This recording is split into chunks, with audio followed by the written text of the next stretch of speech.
ধাক্কার উপর ধাক্কা চলছে, এই জাতি কি আর ঠিক থাকতে পারে? ওয়ালা ইয়াসনুন। রহমানের বান্দা যারা হবে তারা জিনা করবে না, তারা জিনা করবে না। ভারতীয় চ্যানেলগুলি দিয়া এই পরিবারগুলোর অবস্থা কি করছে, ভারতীয় চ্যানেলগুলি দিয়া অবস্থাগুলি কি করছে, এই বসুন্ধরা নাইট ক্লাব দিয়া, এই বেশ্যালয়ের এই লাইসেন্স দিয়া কি না করছে, কি না করছে। মদের বার খুলে দিয়ে লাইসেন্স দিয়ে মাথা লইয়া যা ইচ্ছা তা করে। রাষ্ট্র পরিচালক যদি ঠান্ডা মাথায় এইগুলি নিয়ন্ত্রণ না করে, 5 বছর পরে পরে নির্বাচন আসবে আর আপনি বলবেন আমি জাতীয় দলের অমুক, আপনি বলবেন আমি নৌকার অমুক। আপনি আমরা তো ইমান নাইকে দিকে আপনারা এইগুলি বললে বাচ্চা আছেন, আমরা ইমান নাইকে দিকে এইগুলি বললে বাচ্চা আছেন।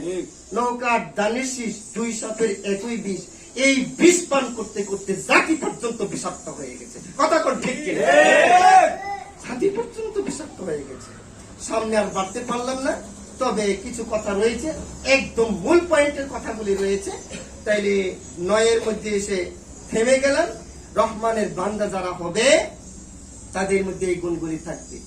এর অপোজিট সাইডে যারা আছে তারা রহমানের বান্দা না, যদিও মসজিদের সভাপতি, যদিও মসজিদের, তারা রহমানের বান্দা না, যদিও প্রতি বছর হজ করে, যদিও প্রতি বছর।